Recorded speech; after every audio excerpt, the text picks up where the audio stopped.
Hi ಎಲ್ಲರಿಗೂ ನಮಸ್ತೆ. Welcome back to ನನ್ನ ಯೂಟ್ಯೂಬ್ ಚಾನಲ್ಗೆ. ಎಲ್ಲರೂ ಆರೋಗ್ಯವಾಗಿ ಕ್ಷೇಮವಾಗಿದ್ದೀರಾ ಅಂತ ಅಂದ್ಕೊಂಡಿದ್ದೀನಿ. ಇವತ್ತಿನ ವೀಡಿಯೋನ ಶುರು ಮಾಡ್ತಾಯಿದ್ದೀನಿ. ಸುಬ್ಬಕ್ಕನಿಂದಲೇ ನಾನು ವೀಡಿಯೋ ಶುರು ಮಾಡ್ತಾಯಿದ್ದೀನಿ. ಮದರ್ಸ್ ಡೇ ದಿವಸನೇ ಸುಬ್ಬಕ್ಕ ಹೆಣ್ಗರು ಹಾಕಿದ್ರು. ಆ್ಯಂಡ್ ನನ್ನ ಪ್ರಕಾರ ಅವತ್ತೊಂದೇ ದಿವಸ ಅಲ್ಲ ಮದರ್ಸ್ ಡೇ, ಪ್ರತಿ ದಿವಸನೂ ಮದರ್ಸ್ ಡೇನೇ. ಯಾಕಂದರೆ ಅವಳನ್ನ ಮೀರ್ಸೋಕ್ಕೆ ಬೇರೆ ಯಾರಿಂದನೂ ಚಾನ್ಸ್ ಇಲ್ಲ. ಅದರಲ್ಲೂ ಪ್ರಾಣಿಗೂ ಮತ್ತು ನಮಗೂ ಯಾವುದೇ ವ್ಯತ್ಯಾಸ ಇಲ್ಲ ಅಂತ ನಾನು ಈ ರೀಸೆಂಟಾಗಿ ತುಂಬಾ ಅಂದ್ಕೊಳ್ತಾ ಇದ್ದೀನಿ. ಆ್ಯಂಡ್ ಅನ್ನಿಸ್ತಾ ಇದೆ ನನಗೂ ಕೂಡ. ಯಾಕಂದರೆ ನಾನು ಅವುಗಳ ಜೊತೆ ಇದ್ದು ಅವುಗಳು ಇವಾಗ ಕರು ಆಗ್ತಾ ಇರೋದಕ್ಕೂ ಒಂದೊಂದು ನಮ್ಮ ಸುಬ್ಬಕ್ಕ ಆಗಿರ್ಬೋದು, ನಂದಿನಿ ಆಗಿರ್ಬೋದು, ಕರಿಯಮ್ಮ ಆಗಿರ್ಬೋದು, ಎಲ್ಲರೂ ಕರು ಆಗ್ತಾ ಇದ್ದಾಗ ನನಗೆ ಅದೇ ಅನ್ನಿಸ್ತಾ ಇತ್ತು. ನಮಗಾದರೂ ಹೆಣ್ಮಕ್ಳಿಗೆ ಪ್ರೆಗ್ನೆಂಟ್ ಆದಾಗ 9 ತಿಂಗಳು ಹೆತ್ತು ನಮಗೇನಾದ್ರು ನಾರ್ಮಲ್ ಆಗಿಲ್ಲ ಅಂದರೆ ಸಿ ಸೆಕ್ಷನ್ ಎಲ್ಲ ಮಾಡ್ತಾರೆ. ಬಟ್ ಹಸುಗಳಿಗೆ ಆಗಿಲ್ಲ. ಅವುಗಳು ನಾರ್ಮಲ್ಲೇ ಆಗಬೇಕು. ತುಂಬಾ ನೋವು ತಿಂತವೆ ನೈಟೆಲ್ಲ. ನಿಜವೂ ಸುಬ್ಬಕ್ಕ ಕೂಡ ನೈಟೆಲ್ಲ ತಿಂದರು. ನಂದಿನಿ ಪ್ರತಿಯೊಬ್ಬರದ್ದು ನೋಡಿದಾಗ ಮನುಷ್ಯರಿಗೂ ಪ್ರಾಣಿಗೂ ಏನು ವ್ಯತ್ಯಾಸ ಇಲ್ಲ ಅಂತಲೇ ಅನಿಸುತ್ತೆ. ಅವು ಮೂಕವಾಗಿರ್ತವೆ, ನಾವು ಮಾತಾಡ್ತೀವಿ ಅಷ್ಟೇ. ಅದರಲ್ಲಿ ಇನ್ನೇನು ಡಿಫ್ರೆನ್ಸ್ ಅಂದರೆ ನಮಗೆ ಪ್ರತಿ ಸತಿನೂ ಹೋರ್ಗರನೇ ಆಗ್ತಾಯಿತ್ತು. ಬಟ್ ಈ ಸತಿ ಎಲ್ಲನೂ ಹೆಣ್ಗರುನೇ. ಅದು ಒಂಥರ ಖುಷಿ. ಏನು ಹೋರ್ಗರ ಹಾಕಿದ್ರು ನಾವೇನು ಚಿಂತೆ ಮಾಡ್ತಾ ಇರಲಿಲ್ಲ. ಅದನ್ನು ಸ್ವಲ್ಪ ದಿವಸ ನೋಡಿಕೊಂಡು ನಾವು ದೇವಸ್ಥಾನಗಳಿಗೆ ಕೊಟ್ಬಿಡ್ತೀವಿ. ನಾವು ಮುಂಚೆಯಿಂದನೂ ಅದೇ ಮಾಡ್ಕೊಂಡು ಬಂದಿರೋದು. ಸೊ ಕೊಟ್ಬಿಡ್ತೀವಿ. ಹೋರ್ಗರ ಯಾರು ಅಷ್ಟು ಸಾಕಲ್ಲ, ನಾವು ಕೂಡ ಸಾಕಲ್ಲ. ಸೊ ಹಾಗಾಗಿ ನಾವೇನು ಅದ್ರ ಬಗ್ಗೆ ಏನು ಜಾಸ್ತಿ ಇದ್ರಾಗಿ ಏನು ಮಾಡಲ್ಲ. ಇನ್ನು ಹೆಣ್ಗರು ಹಾಕಿರೋದ್ರಿಂದ ಅದು ಸ್ವಲ್ಪ ಖುಷಿನೇ. ಅದರಲ್ಲೂ ಕೊಟ್ಟುಬಿಡ್ತೀನಿ ಅಂತಿದ್ರು. ನಾನಿಲ್ಲ, ಬೇಡ, ತುಂಬ ವರ್ಷಗಳಾದಮೇಲೆ ಎಲ್ಲ ಹೆಣ್ಗರುನೇ ಹಾಕಿದೆ, ನಾವು ನೋಡ್ಕೊಳ್ಳೋಣ ಅಂತ ಹೇಳ್ಬಿಟ್ಟು ನಾನು ಇದನ್ನು ಮಾಡಿದೆ. ಸೊ ಇವಾಗ ಆರಾಮಾಗಿ ನಮ್ಮ ಜೊತೆನೇ ಇದೆ. ಅದಕ್ಕೂ ಕೂಡ ಹೆಸರಿಡಬೇಕು ಅಂತ ಅಂದ್ಕೊಳ್ತಾ ಇದ್ದೀನಿ. 4 ಹೆಣ್ಗರು ಇದೆ. ಏನಂತ ಹೆಸರಿಡ್ಬೋದು ಅಂತ ನಾನು ಕಮೆಂಟ್ ಸೆಕ್ಷನ್ ಕಮೆಂಟ್ ಮಾಡಿ. ನೆಕ್ಸ್ಟ್ ಇದರಲ್ಲಿ ನಾನು ಐಡಿಯಾ ಮಾಡಿದ್ದೀನಿ ಏನೇನು ಹೆಸರು ಇಡ್ಬೋದು ಅಂತ ಹೇಳ್ಬಿಟ್ಟು. ಕ್ಯೂಟಾಗಿರೋದು ಅಂದರೆ ನಾರ್ಮಲ್ ಮನುಷ್ಯರಿಗೆ ಹೇಗೆ ಇರ್ತಾರೋ ಅದೇ ಥರನೇ ಇಡಬೇಕು. ಆ್ಯಂಡ್ ಅವುಗಳನ್ನ ಅದೇ ಥರ ಕರಿಬೇಕು ಅನ್ನೋದು ನನ್ನ ಆಸೆ. ಯಾಕಂದರೆ ನಂದಿನಿ ಆಗಿರ್ಬೋದು, ಸುಬ್ಬಕ್ಕ ಆಗಿರ್ಬೋದು, ಇವ್ರನ್ನೆಲ್ಲ ನಾನು ಅದೇ ಥರನೇ ಕರಿತಾ ಇರೋದು. ಇವಾಗ ತುಂಬ ಚೆನ್ನಾಗಿ ಅದು ನನ್ನ ಜೊತೆ ಅಡ್ಜಸ್ಟ್ ಆಗಿಬಿಟ್ಟಿದ್ದಾವೆ ನಾನು ಕರೆಯೋದಕ್ಕೆ.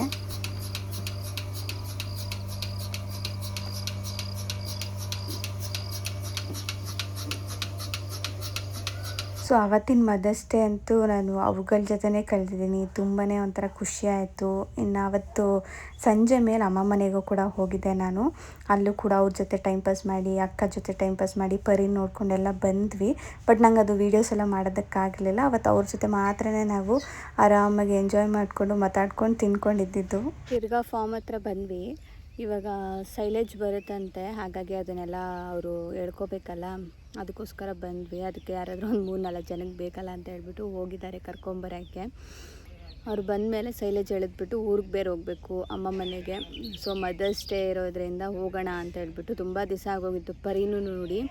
ಅವನು ತುಂಬ ಮಿಸ್ ಮಾಡ್ಕೊತಾ ಇದ್ದೆ, ನಾನು ನೋಡೇ ಇಲ್ಲ ಅಂತ ಹೇಳ್ಬಿಟ್ಟು ಇವತ್ತು ಹೋಗ್ತಾ ಇದ್ದೀನಿ. ಹಂಗೆ ನೋಡಿಕೊಂಡು ಅವನು ಬರೋಣ ಅಂತ. ಅಪ್ಪು ಮನೇಲಿದ್ದಾನೆ. ಇನ್ನು ನಾವು ಅವತ್ತು ಒಂದು ದಿವಸ ಸೈಲೇಜ್ ಕೂಡ ಬರ್ತಾಯಿತ್ತು. ನಾವು ಆರ್ಡ್ರ್ ಮಾಡಿದ್ವಿ. ಹಾಗಾಗಿ ಮನೆಗೆ ಹೋಗಿ ಒಂದು ಲೋಟ ಕಾಫಿ ಕೊಡ್ಕೊಂಡು ಇನ್ನು ಬಂದು ಟಾರ್ಪಲೆಲ್ಲ ಹಾಸ್ತಾಯಿದ್ವಿ. ಟಾರ್ಪಲ್ ಫಸ್ಟ್ನೇ ಸತಿ ಹಾಕ್ಸ್ಕೊಂಡಿದ್ವಿ ನಾವು ಸೈಲೇಜು. ಅವಾಗ ಸ್ವಲ್ಪ ಕಿತ್ತೋಗಿತ್ತು. ಹಾಗಾಗಿ ಅದಕ್ಕೆಲ್ಲ ಸ್ವಲ್ಪ ಟೇಪು ಅವು ಇವೆಲ್ಲ ಹಾಕಿ ಅಡ್ಜಸ್ಟ್ ಮಾಡ್ತಾಯಿದ್ದೀವಿ. ನಾವು ಸೈಲೇಜ್ ಬ್ಯಾಗ್ ತರಬೇಕಾಯಿತು. ಬಟ್ ಅರ್ಜೆಂಟಾಗಿ ನಮಗೆ ಸೈಲೇಜ್ ಬ್ಯಾಗು ಸಿಗಲಿಲ್ಲ. ಹಾಗಾಗಿ ಟಾರ್ಪಲಲ್ಲೆಲ್ಲ ಹಾಕಿಸ್ಕೊಂಡ್ಬಿಡೋಣ, ಆಮೇಲೆ ಬೇಕಾದ್ರೆ ಸೈಲೇಜ್ ಬ್ಯಾಗ್ ತೊಗೊಂಬಂದು ತುಂಬ್ಕೊಳ್ಳೋಣ ಅಂತ ಪ್ಲ್ಯಾನ್ ಮಾಡಿ ಎಲ್ಲನೂ ಹಾಸಿ ಇಟ್ವಿ. ಅಷ್ಟೊಳಗೆ ಅವರು ಕೂಡ ಬಂದರು. ಬಟ್ ಇದನ್ನು ತುಂಬಕ್ಕೆ ನಮಗೆ ಜನಗಳು ಸಿಗಲಿಲ್ಲ. ಯಾಕಂದರೆ ಯಾರೂ ಬರೋಲ್ಲ ಇವಾಗ ಈ ಥರ ಕೆಲಸಗಳಿಗೆಲ್ಲ. ತುಂಬಾ ಡಿಮ್ಯಾಂಡ್ ಆಗಿಬಿಟ್ಟಿದೆ ಕೆಲಸದವರು ಕೂಡ ಬರೋದು. ಹಾಗಾಗಿ ಅವ್ರ ಸ್ನೇಹಿತರನ್ನೇ ಫೋನ್ ಮಾಡಿ ಕರೆದಿದ್ರು. ಅವ್ರು ಬಂದು ನಮಗೆ ತುಂಬಾ ಹೆಲ್ಪ್ ಮಾಡಿಕೊಟ್ರು. ಅದನ್ನೆಲ್ಲ ತುಂಬೋದಕ್ಕೆಲ್ಲ ಪ್ರವೀಣವರು ಮತ್ತು ಅವ್ರ ಫ್ರೆಂಡೇ ಸೇರಿ ಅವ್ರ ಟಾರ್ಪಲ್ಗೆಲ್ಲ ತುಂಬಿಕೊಂಡ್ರು. ನಾವಿದು ತರಿಸ್ತಾ ಇರೋದು ಬಂದು 3ನೇ ಸತಿ. ಫಸ್ಟ್ನೇ ಸತಿ ತರಿಸಿದ್ದು ಚೆನ್ನಾಗಿತ್ತು, ಖಾಲಿ ಆಯಿತು. 2ನೇ ಸತಿ ದುಡ್ಡು ಹಾಕಿದ್ವಿ, ಅದನ್ನು ಮೋಸ ಮಾಡಿಬಿಟ್ರು ಅವರು. ಪ್ರಾಣಿಗಳು ತಿನ್ನೋ ಇದಕ್ಕೂ ಮೋಸ ಮಾಡ್ತಾರೆ ಅಂದರೆ ಕೇಳಿ ಎಂತೆಂಥ ಜನಗಳಿರ್ತಾರೆ ಅಲ್ವಾ. ನಿಜವಾಗ್ಲೂ ದುಡ್ಡು ಹಾಕ್ಸ್ಕೊಂಡು ಕೊಡಲಿಲ್ಲ. ಆವಾಗ ನಾವು ತಿರ್ಗಾ ಇನ್ನೊಂದು ಸತಿ ಇನ್ಸ್ಟಾಗ್ರಾಮಲ್ಲೇ ನೋಡಿ ಇನ್ಸ್ಟಾಗ್ರಾಮಲ್ಲೇ ನಾವು ಇದನ್ನು ಬುಕ್ ಮಾಡಿದ್ದು. ಇವರು ಬಂದು ಹಾಸನದಿಂದ ನಮಗೆ ತೊಗೊಂಬಂದು ಕೊಟ್ಟಿರೋದು ಸೈಲೇಜು. ತುಂಬಾ ಚೆನ್ನಾಗಿದೆ ಈ ಸತಿ ಬಂದಿರೋದು. ಹಸುಗಳು ಅಷ್ಟೇ ತುಂಬ ಚೆನ್ನಾಗಿ ತಿಂತವೆ, ನಮ್ಮ ಮೇಕೆನೂ ತಿನ್ನುತ್ತೆ. ಹಾಗಾಗಿ ಚೆನ್ನಾಗಿದೆ ಆ್ಯಂಡ್ ವರ್ತ್ ಅಂತಲೇ ಹೇಳ್ಬೋದು. ನಿಮಗೇನಾದರೂ ಇದ್ರ ಇನ್ನೂ ಡೀಟೇಲ್ಸ್ ಬೇಕು ಅಂದರೆ ಹೇಳಿ, ನಾನು ಕೇಳಿಬಿಟ್ಟು ನಾನು ನಿಮಗೆ ಹಾಕ್ತೀನಿ. ಇನ್ನು ನೆಕ್ಸ್ಟ್ ಡೇ ಈ ಥರ ಸೈಲೇಜ್ ಬ್ಯಾಗ್ ಅಂತ ಬರುತ್ತೆ. ಇದು ಬಂದು 3 ಟನ್ ಹಿಡಿಯುತ್ತೆ. ನಾವು ಹಾಕ್ಸ್ಕೊಂಡಿದ್ದು 4 ಟನ್ ಹಾಕಿಸ್ಕೊಂಡಿದ್ವಿ. ಹಾಗಾಗಿ 3 ಟನ್ನೇ ಇದಕ್ಕೆ ತುಂಬ್ಕೊಂಬಿಡೋಣ. ಇನ್ನು ಮಿಕ್ಕಿ ಟಾರ್ಪಲಲ್ಲಿ ಇದ್ದಿದ್ದು ಆಮೇಲೆ ಬೇಕಾದರೆ ಹಸುಗಳ್ಗೆ ಹಂಗಂಗೆ ಹಾಕ್ಕೊಳ್ಳೋಣ ಅಂತ ಅಂದ್ಕೊಂಡ್ವಿ. ಯಾಕಂದರೆ 1-2 ಹಸು ಇದ್ದರೆ ಪರವಾಗಿಲ್ಲ, ಒಣಹುಲ್ಲು ಹೇಗೋ ಮ್ಯಾನೇಜ್ ಮಾಡ್ಬೋದು. ಆದರೆ ಜಾಸ್ತಿ ಹಸುಗಳಿದ್ದಾಗ ನಮಗೆ ಅದಕ್ಕೆ ಊಟನೂ ಆಹಾರನೂ ಜಾಸ್ತಿ ಬೇಕಾಗತ್ತೆ. ಹಾಗಾಗಿನೇ ಸೈಲೇಜನ್ನು ನಾವು ಜಾಸ್ತಿ ತರಿಸ್ಕೊಂಡಿದ್ದು ಈ ಸತಿ.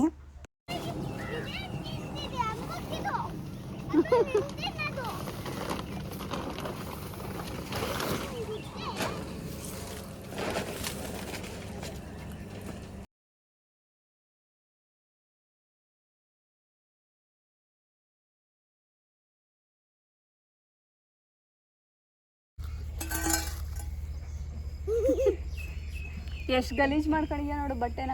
ಹಾಂ, ಇಲ್ಲಿ ಕರ್ಕೊಂಬರ್ಬಾರ್ದು ನೀನು. ಎಷ್ಟು ನೋಡು, ಪ್ಯಾಂಟ್ ನೋಡು, ಆ ಶರ್ಟ್ ನೋಡು.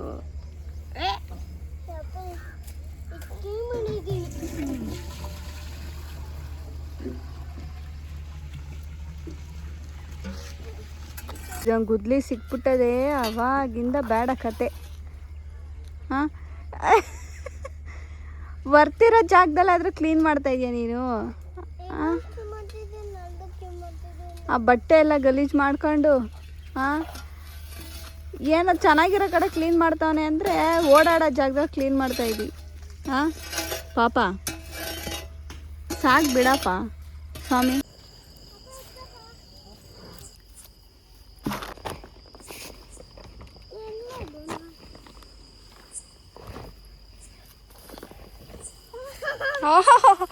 ಗೊತ್ತಾಯ್ತಾ ಅದೇ ಮರಿಗೆ.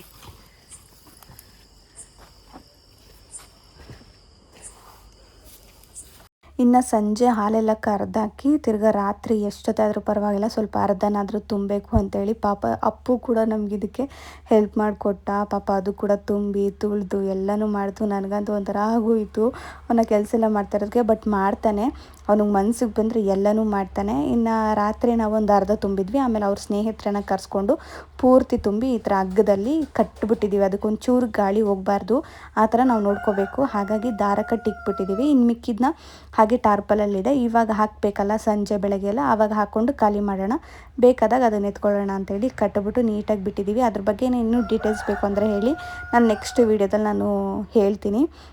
ಇನ್ನು ಸಂಜೆ ನನಗೆ ರಿಸೆಪ್ಷನ್ಗೆ ಮತ್ತು ಮುಹೂರ್ತಮ್ಗೆ ರೆಂಟೆಡ್ ಜ್ಯುವೆಲ್ರಿ ಕೇಳಿದರು. ಹಾಗಾಗಿ ನಾನು ಅದಕ್ಕೆ ಅಂತ ಹೇಳ್ಬಿಟ್ಟು ನೀಟಾಗಿ ನೋಡಿ ಪ್ಯಾಕ್ ಮಾಡ್ತಾಯಿದ್ದೀನಿ.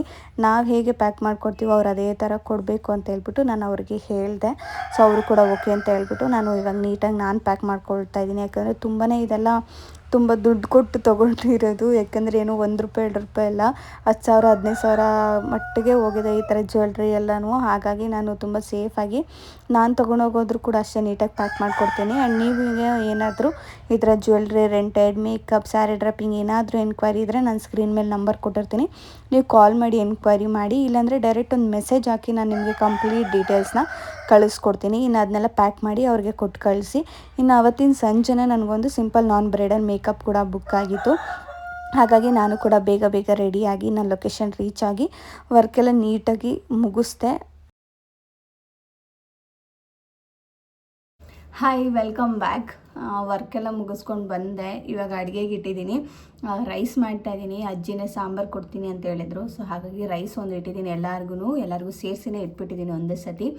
ಆ್ಯಂಡ್ ಇವತ್ತು ವರ್ಕಿಗೆ ಹೋಗಿದೆ, ಬಟ್ ಅವರು ಫೇಸ್ ರಿವೀಲ್ ಮಾಡಬೇಡಿ, ವಿಡಿಯೋಸ್ ಮಾಡ್ಕೋಬೇಡಿ ಅಂತ ಹೇಳಿದ್ರು. ಹಾಗಾಗಿ ನಾನೇನು ಮಾಡ್ಕೊಳ್ಲಿಲ್ಲ. ಆ್ಯಂಡ್ ಯಾಕಂದರೆ ಆ ಥರ ಡೈರೆಕ್ಟಾಗಿ ಅವರು ಹೇಳಿದ್ಮೇಲೆ ಅವರ ಒಂದು ಮಾತಕ್ಕೂ ಕೂಡ ನಾವು ರೆಸ್ಪೆಕ್ಟ್ ಕೊಡಬೇಕು. ತುಂಬಾ ರಿಕ್ವೆಸ್ಟ್ ಮಾಡಿದೆ ನಾನು, ಜಸ್ಟ್ ಅಟ್ಲೀಸ್ಟ್ ಸ್ಟೋರಿಗೆ ಹಾಕ್ತೀನಿ ಇಲ್ಲ ಬ್ಲರ್ ಮಾಡಿಬಿಟ್ಟು ಹಾಕ್ತೀನಿ ಅಂತ ತುಂಬಾ ರಿಕ್ವೆಸ್ಟ್ ಮಾಡಿದೆ ಅವ್ರಿಗೆ. ಬಟ್ ಅವರು ಇಲ್ಲ ಬೇಡ ಅಂತಲೇ ಹೇಳಿದ್ರು. ಸರಿ ಆಯಿತು ಬಿಡಿ ಅಂತ ಹೇಳ್ಬಿಟ್ಟು ಸುಮ್ಮನಾದೆ. ಸೊ ಇದು ಒಂದೇ ಅಲ್ಲ, ಸುಮಾರಷ್ಟು ಆಗಿದೆ. ಯಾಕೋ ಈ ತಿಂಗಳು ಆಲ್ಮೋಸ್ಟ್ 1-2 ತಿಂಗಳು ಏನಿದೆಲ್ಲ ಸುಮಾರಷ್ಟು ವರ್ಕ್ಗಳನ್ನ ನಾನು ಹೋಗಿದ್ದೀನಿ. ನಾನು ನಿಮಗೆ ತೋರಿಸಿರೋದು ತುಂಬ ಕಮ್ಮಿ, ಯಾಕಂದರೆ ಅವ್ರಿಗೆ ನಾನು ಪರ್ಮಿಷನ್ ಕೇಳಿ ಹಾಕಿರೋದು ವೀಡಿಯೋಸ್ ತುಂಬಾ ಕಮ್ಮಿ. ಕೆಲವರು ತುಂಬಾ ಓಪನ್ ಆಗಿರ್ತಾರೆ, ಓಕೆ ವಿಡಿಯೋಸ್ ಮಾಡ್ಕೊಳ್ಳಿ, ಅಪ್ಲೋಡ್ ಮಾಡಿ, ನಿಮಗೂ ಕೂಡ ಸಿಗುತ್ತೆ, ಆರ್ಡ್ರ್ ಸಿಗುತ್ತೆ, ನಮಗೆ ಗೊತ್ತಾಗುತ್ತೆ ಅಂತ ತುಂಬಾ ಪಾಸಿಟಿವಾಗಿ ಮಾತಾಡಿ. ಆ್ಯಂಡ್ ಅವ್ರಿಗೆ ಗೊತ್ತಿರುತ್ತೆ ನಾವೇನು ವೀಡಿಯೋಸ್ ಮಾತ್ರ ಹಾಕ್ತೀವಿ ಅಂತ. ನಾನು ಯಾವತ್ತೂ ಬಿಫೋರ್ ಆ್ಯಂಡ್ ಆಫ್ಟರ್ ಫಸ್ಟ್ ಆಗ್ತಾಯಿದೆ, ಬಟ್ ಇವಾಗ ಆ ಥರ ಕೆಲವೊಂದು ಮಾತ್ರನೇ ಮಾಡ್ತೀನಿ, ಕೆಲವೊಂದು ಆ ಥರ ಮಾಡೋದಕ್ಕೆ ಹೋಗ್ತಾಯಿಲ್ಲ. ಅವ್ರ ಪರ್ಮಿಷನ್ ಕೇಳಿನೇ ವೀಡಿಯೋಸ್ಗಳಿಗೆ ಫೋಟೋಸ್ಗಳನ್ನ ನಾನು ತೊಗೊಂಡು ಅಪ್ಲೋಡ್ ಮಾಡ್ತೀನಿ. ಕೆಲವೊಂದು ಮಾತ್ರ ಆಗಲ್ಲ. ಆ್ಯಂಡ್ ಈ ಸತಿ ಅಂತೂ ಸುಮಾರಷ್ಟು ಆ ಥರ ಆಗೋಯಿತು.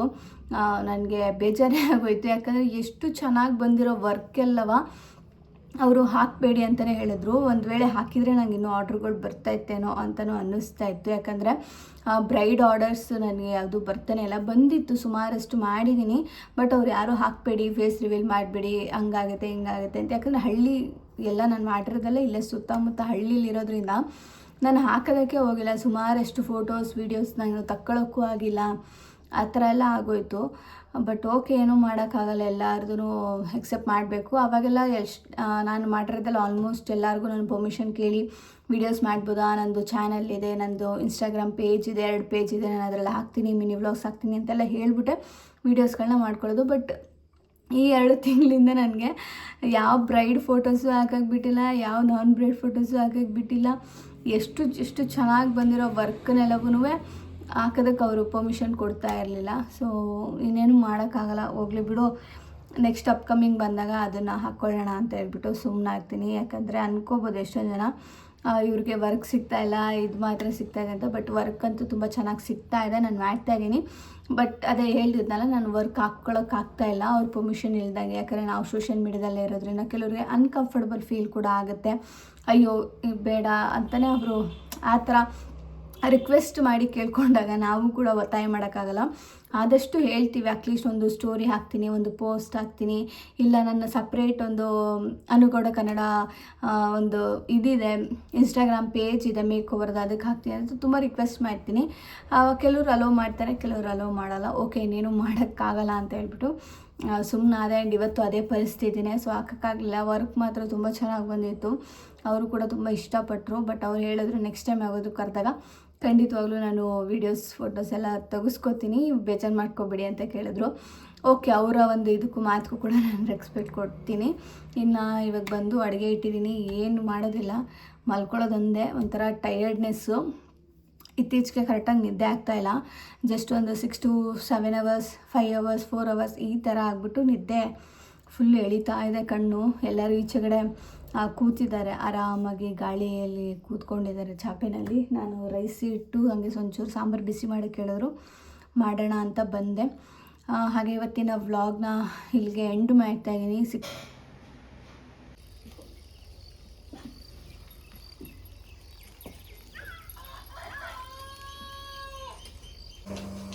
ಸುಬ್ಬಕ್ಕ ಮಗಳು, ಸುಬ್ಬ ಭಟ್ಟರ ಮಗಳೇ, ಇದೆಲ್ಲ ನಂದೇ ತಗೊಳ್ಳೆ. ಇವ್ರು 3 ಜನ ಅವರೇ, ಇವ್ರು 3 ಜನ, ಇವಳು ಹಾಂ.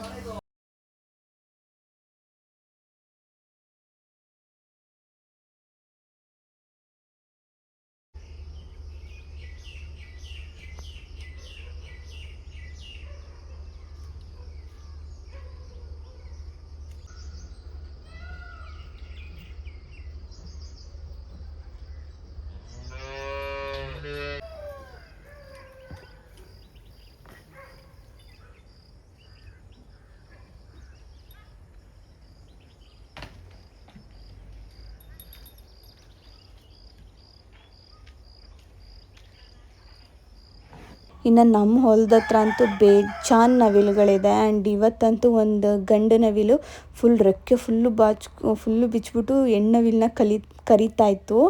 ಅದು ಹೆಂಗೆ ಕರಿತಾ ಇತ್ತು ಅಂದರೆ ಅದು ಎಷ್ಟು ಸ್ಪಷ್ಟವಾಗಿ ಗೊತ್ತಾಗ್ತಾಯಿತ್ತು ಗೊತ್ತಾ, ಹೆಣ್ಣುನವಿಲನ್ನ ಕರಿತೈತೆ ಅಂತ ಹೇಳ್ಬಿಟ್ಟು.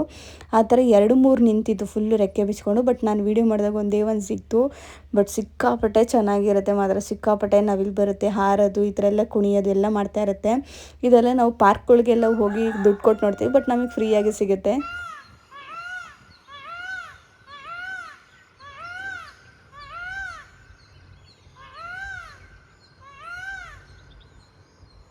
ಇನ್ನು ಮನೆಗೆ ಬಂದು ಬೇಗನೆ ನಾನು ಕೂಡ ಸೀರೆ ಉಟ್ಕೊಂಡು ಅಪ್ಪನ ಅವರೇ ರೆಡಿ ಮಾಡಿದ್ರು. 8:30 ಅಷ್ಟೊತ್ತಿಗೆಲ್ಲ ಸ್ಕೂಲ್ ಹತ್ರ ಹೋಗ್ಬೇಕಾಗಿ. ಯಾಕಂದರೆ ಅಪ್ಪುಗೆ 15ಇಂದ ಸ್ಕೂಲ್ ಸ್ಟಾರ್ಟು. 15th ಶುಕ್ರವಾರ ಅವನಿಗೆ ಅಕ್ಷರ ಅಭ್ಯಾಸ ಅಂತ ಹೇಳ್ಬಿಟ್ಟು ಅವ್ರ ಸ್ಕೂಲ್ ಕಡೆಯಿಂದನೇ ಪ್ರೋಗ್ರಾಮ್ನ ಏರ್ಪಡಿಸಿದ್ರು. ಅದಕ್ಕೋಸ್ಕರ ಎಲ್ಲರೂ ಟ್ರೆಡಿಷ್ನಲ್ ಹೋಗಬೇಕು ಅಂತ ಹೇಳ್ಬಿಟ್ಟು ಎಲ್ಲರೂ ಟ್ರೆಡಿಷ್ನಲಾಗಿ ರೆಡಿಯಾಗಿ ಇನ್ನು ಸ್ಕೂಲ್ ಹತ್ರನೂ ಕೂಡ ತಲುಪಿದ್ವಿ. ಅಲ್ಲಿ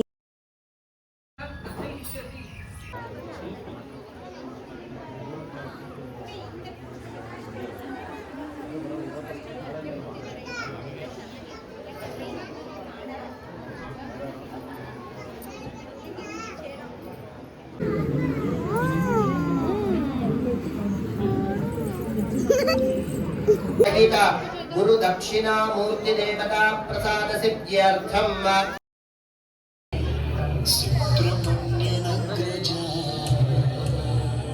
संकष्टहरा गणपति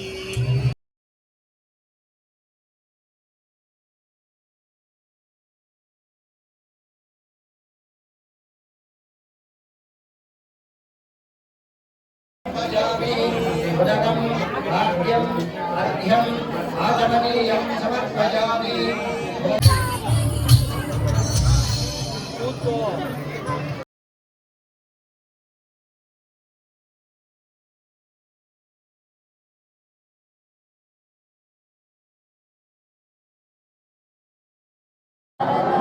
शारदां भोजे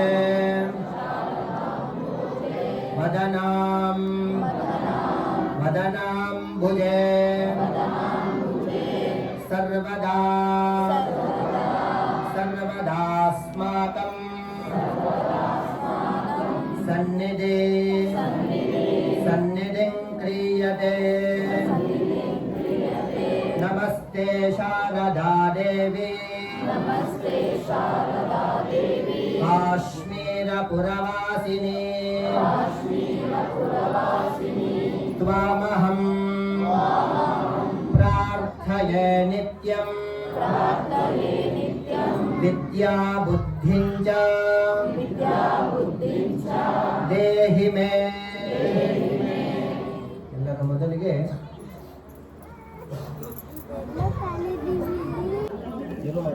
ಮನಸ್ಸಲ್ಲಿ ಪ್ರಾರ್ಥನೆಯನ್ನ ಮಾಡಿ ಸರಸ್ವತಿಯನ್ನ ನಿಮ್ಮ ಮನೆ ದೇವರುಗಳನ್ನ ಮನಸ್ಸಲ್ಲಿ ಪ್ರಾರ್ಥನೆಯನ್ನ ಮಾಡಿ ಬಂಗಾರದ ಉಂಗುರ ಇದ್ರೆ ಕೈಯಲ್ಲಿ ತೊಳ್ಕೊಳ್ಳಿ, ಇಲ್ಲಾಂದ್ರೆ ಬೆಳ್ಳಿದಿದ್ರೆ ಬೆಳ್ಳಿದ ಉಂಗುರ ತಗೊಳ್ಳಿ ಕೈಯಿಂದ, ಇಲ್ಲಂದ್ರೆ ಹಾಗೆ ಅವರ ಕೈಯಿಂದ ಆದ್ರೂ ಬರೆಸ್ಬಹುದು. ಮೊದಲಿಗೆ ಶ್ರೀಹಿ ಅಂತ ಹೇಳಿ ಬರಿಬೇಕು. ಶ್ರೀಹಿ ನಿಮಗೆ ಯಾವ ಭಾಷೆ ಬರುತ್ತೆ, ಇಂಗ್ಲಿಷ್ ಆದ್ರೆ ಇಂಗ್ಲಿಷು, ಕನ್ನಡ ಅಥವಾ ಸಂಸ್ಕೃತ, ಶ್ರೀಹಿ ಅಂತ ಹೇಳಿ ಬರೆಸಿ.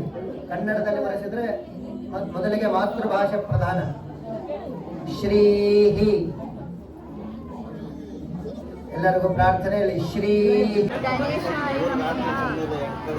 ಅದಾದ ಮೇಲೆ ಸರಸ್ವತ್ಯೈ ನಮಃ ಸಿದ್ಧಿಂ ಅಂತ ಹೇಳಿ ಬರೀರಿ. ಶಿವಂ ಸಿದ್ಧಿಂ ಅಂತ ಹೇಳಿ ಬರೀರಿ. ಧ್ಯಾನಂ ಸಮರ್ಪಯಾಮಿ ಆವಾಹಯಾಮಿ ರತ್ನಮಯ ಸಿಂಹಾಸನಂ ಸಮರ್ಪಯಾಮಿ. ಅದರ ಮೇಲೆ ತಟ್ಟೆ ಮೇಲೆ ಒಂದೊಂದು ಹೂವು ಇಟ್ಟಿದ್ದಾರಲ್ಲ, ಹೂವು ಕೊಟ್ಟಿದ್ದಾರಲ್ವಾ, ಆ ಹೂವನ್ನ ಅರ್ಚನೆ ಮಾಡೋ ತರ ಮಾಡಬೇಕು. ನಮಃ ಓಂ ಬ್ರಹ್ಮ ವಿಷ್ಣು ಶಿವಾತ್ಮಿಕಾಯ ನಮಃ, ಶ್ರೀ ಮಹಾ ಸರಸ್ವತಿ ನಮಃ, ಶಾರದಾ ದೇವ್ಯೇ ನಮಃ. ದಿವ್ಯ ರೂಪಮಾಗ್ರಾಪಯಾಮಿ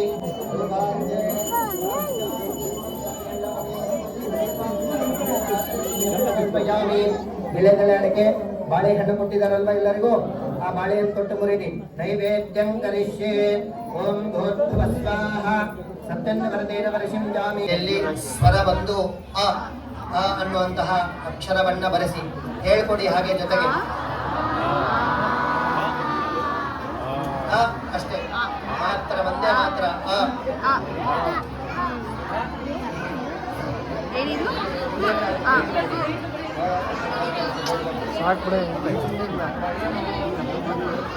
ಅದಾದ್ಮೇಲೆ ಆ ಎರಡು ಅಕ್ಷರ ಬರೆಸಿ.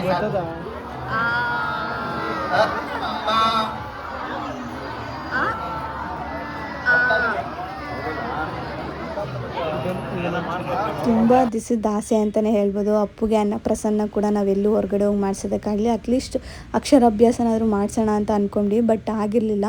ಬಟ್ ಅವನಿಗೆ ಸ್ಕೂಲ್ ಕಡೆಯಿಂದನೇ ಈ ಒಂದು ಏರ್ಪಡಿಸಿದ್ದು ತುಂಬಾ ಒಳ್ಳೆಯದಾಯಿತು ಅಂತ ಅನ್ನಿಸ್ತು. ನನಗಂತೂ ಪರ್ಸ್ನಲಿ ತುಂಬಾ ಖುಷಿ ಆಯಿತು. ಯಾವ ಥರ ಮಾಡ್ತಾರೆ ಅಂತ ಅಂದ್ಕೊಂಡಿರಲಿಲ್ಲ. ಗ್ರೂಪಲ್ಲಿ ಹಾಕಿದ್ರೆ ಈ ಥರ ಇರುತ್ತೆ ಅಂತ, ಬಟ್ ಈ ಥರ ಸ್ಕೂಲ್ಗಳಲ್ಲೂ ಮಾಡ್ತಾರೆ ಅನ್ನೋದು ನಾನು ಎಲ್ಲೂ ನೋಡಿಲ್ಲ ಬಿಡಿ. ಇದೇ ಫಸ್ಟ್ ಟೈಮ್ ಈ ಥರ ಮಕ್ಕಳನ್ನ ಕರೆಸಿ ಅಕ್ಷರಾಭ್ಯಾಸ ಅಂತ ಹೇಳ್ಬಿಟ್ಟು ಪೂಜೆ ಮಾಡಿಸಿ ಸರಸ್ವತಿ ಲಕ್ಷ್ಮಿಗೆ, ಆಮೇಲೆ ಪುರೋಹಿತರಿಂದ ಪ್ರತಿಯೊಂದು ಮಂತ್ರನೂ ಅವ್ರ ಬಾಯಿಂದನೂ ಹೇಳಿಸಿ, ಆಮೇಲೆ ಅವರು ತಟ್ಟೆನಲ್ಲಿ ಅಕ್ಕಿ, ವಿಳೆದೆಲೆ, ಬಾಳೆಹಣ್ಣು, ಹೂವು, ಅರ್ಶಿನ ಕುಂಕುಮ ಕೊಟ್ಟು ಅದ್ರ ಮೇಲೆ ಬರೆಸಿ, ಸ್ಲೇಟ್ ಮೇಲೆ ಬರೆಸಿ, ನಿಜವಾಗ್ಲೂ ಒಂಥರ ಹೆಂಗಾಯಿತು ಅಂದರೆ ದೇವಸ್ಥಾನದಲ್ಲಿ ಹೇಗೆ ಮಾಡ್ತಾರೋ ಸೇಮ್ ಅದೇ ಥರನೇ ಫೀಲ್ ಆಯಿತು.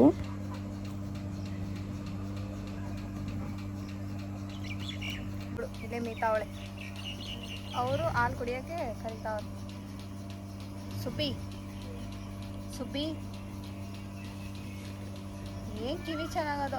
ನನಗೆ ಸ್ವಲ್ಪ ಖುಷಿ ಆಯಿತು, ಯಾಕೆಂದರೆ ಎಲ್ಲರೂ ಹೋಗಿ ಈ ಥರ ಅಕ್ಷರಾಭ್ಯಾಸನ ದೇವಸ್ಥಾನಗಳಲ್ಲಿ ಮಾಡೋದಕ್ಕಾಗಲ್ಲ. ಅದರಲ್ಲಿ ಎಲ್ಲ ಮಕ್ಕಳನ್ನು ಕರೆದು ಆ ಒಂದು ಪಾಸಿಟಿವ್ ವೈಬ್ಸಿಂದ ಪಾಸಿಟಿವ್ ಫೀಲಿಂದ ಒಂದು ಅಕ್ಷರಾಭ್ಯಾಸನ ಮಾಡಿಸಿದ್ದು, ಮಂತ್ರಗಳನ್ನ ಹೇಳಿಸಿದ್ದು ಮಕ್ಕಳಿಗೆ. ನಮ್ಮ ಟ್ರೆಡಿಷ್ನಲ್ಲು ಮಂತ್ರಗಳು ಎಲ್ಲ ಅವ್ರಿಗೆ ಗೊತ್ತಾಗೋ ಥರ ಮಾಡಿದ್ದು ತುಂಬಾ ಒಳ್ಳೆಯದಾಯಿತು ಅಂತ ನನಗೆ ಅನ್ನಿಸ್ತು. ಆ್ಯಂಡ್ ಅವ್ರಿಗೂ ಕೂಡ ಒಂಥರ ಫುಲ್ ಜೋಶ್ ಇರುತ್ತೆ, ಖುಷಿ ಇರುತ್ತೆ. ಅವರು ಕೂಡ ಸ್ಕೂಲ್ಗೆ ಹೋಗೋದಕ್ಕೆ ಈ ಥರ ಎಲ್ಲ ಇರುತ್ತೆ ಅನ್ನೋದೊಂದು ತಲೆಯಲ್ಲಿ ಅವ್ರಿಗೆ ಬರುತ್ತೆ. ಒಂದೊಳ್ಳೆ ಪಾಸಿಟಿವ್ ಸ್ಟಾರ್ಟಪ್ ಅಂತಲೇ ಹೇಳ್ಬೋದು ಅಪ್ಪುಗೆ ಸ್ಕೂಲು. ಇನ್ಮೇಲೆ ಹೇಗಿರುತ್ತೆ ಅನ್ನೋದು ನನಗೆ ಸ್ವಲ್ಪ ಕ್ಯೂರಿಯಾಸಿಟಿ. ಆ್ಯಂಡ್ ಸಿಗ್ತೀನಿ ಮುಂದಿನ ವೀಡಿಯೋದಲ್ಲಿ. ನೀವು ಕೂಡ ಕಾಯ್ತಾ ಇರಿ, ಅಪ್ಕಮಿಂಗ್ ವೀಡಿಯೋಸ್ ತುಂಬ ಚೆನ್ನಾಗಿರೋದು ಬರುತ್ತೆ.